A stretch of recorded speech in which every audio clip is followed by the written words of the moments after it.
আসসালামু আলাইকুম। আবারও একটি নৌ দুর্ঘটনা। আজ কিছুক্ষণ আগে মাঝেরচর দুটি লোড জাহাজ এর মধ্যে সংঘর্ষ হয়। এখন পর্যন্ত যতদূর জানা গেছে, যে জাহাজটি ক্ষতিগ্রস্ত হয়েছে সেটির নাম মিড টাইটান 10, আর যে জাহাজটি দ্বারা সে আঘাতপ্রাপ্ত হয়েছে, ক্ষতিগ্রস্ত হয়েছে, সেই জাহাজটি সম্ভবত সাপাতুল হক, নাম্বারটা সঠিক বলতে পারতেছি না এই মুহূর্তে, 3-4 এরকম কিছু হবে সম্ভবত।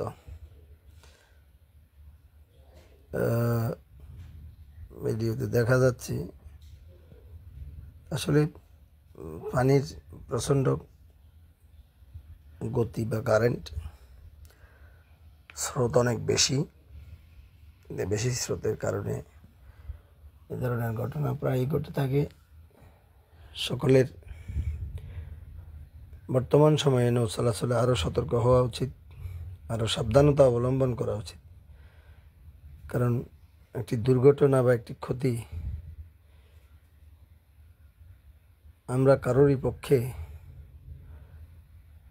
পূরণ করা সম্ভব নয়। সুতরাং আমরা সাবধানে চলব, আরও সতর্ক থাকব। সকলে ভালো থাকুন। আল্লাহ হাফেজ।